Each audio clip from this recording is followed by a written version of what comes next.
Jadi siapa saja sih yang melakukan tes intelijensi atau yang sering disebut dengan tes IQ?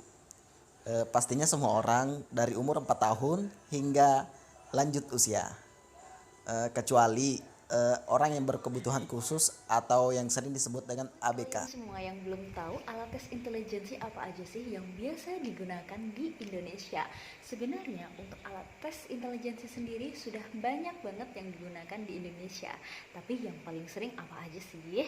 Oke, yang pertama untuk kategori anak-anak, alat tes intelijensi yang biasa digunakan seperti CPM, WPPSI, CFIT skala 1 dan 2, kemudian yang terakhir ada TIKI tingkat dasar.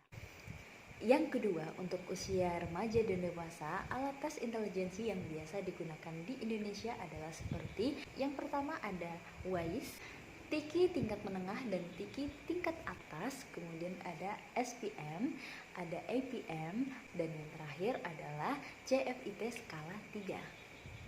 Dan yang terakhir adalah alat tes yang khusus digunakan untuk tunarungu, yaitu alat tes ini bernama SON.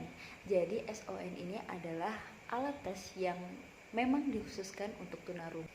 Alat tes ini bersifat individu nonverbal dan digunakan oleh anak berusia 3-16 tahun. Alat tes ini berbentuk puzzle dan serangkaian gambar yang dicocokkan, dan perbedaannya adalah untuk peserta tes tidak diwajibkan atau dituntut untuk menjawab atau mengerjakan perintah yang diberikan.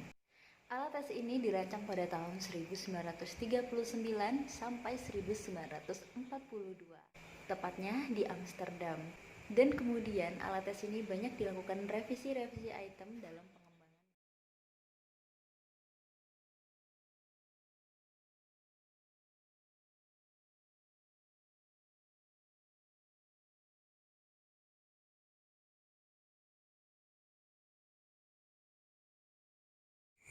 Tidak semua alat tes intelijensi menghasilkan skor IQ, namun juga ada yang hanya berupa kategori IQ, yaitu jenius, di atas rata-rata, rata-rata, kurang, rendah.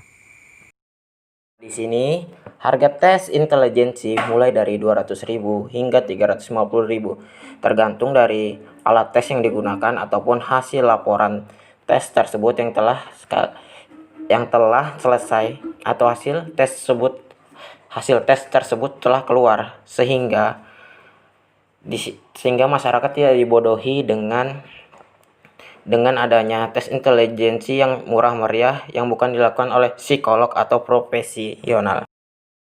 Nah, teman-teman tidak perlu khawatir, karena data klien dan hasil tes adalah kerahasiaan dan hanya dipegang oleh psikolog yang melakukan tes dan tidak untuk disebarluaskan. Dan hal ini tercantum dalam buku Kode Etik Profesi Psikologi. Lakukanlah tes intelijensi sesuai dengan usia kita sebenarnya untuk mengetahui apakah perkembangan mental sudah sesuai dengan usia kita. Dan jangan lupa tentukan juga apakah kita butuh tes ini atau tidak. Dan satu lagi nih yang paling penting, untuk orang tua tidak perlu memaksakan anaknya yang belum memasuki SD untuk melakukan tes intelijensi dengan tujuan untuk mengetahui minat dan bakat si anak. Kenapa? Karena untuk minat dan bakat itu ada tes tersendiri, jadi anak tidak perlu melakukan tes intelijensi. Tes intelijensi dan tes bakat minat adalah dua hal yang berbeda. Nah, jika orang tua mau mengetahui anaknya cocoknya di minat dan bakat yang seperti apa sih, silahkan mengikuti tes minat bakat yang sudah disediakan sesuai dengan umur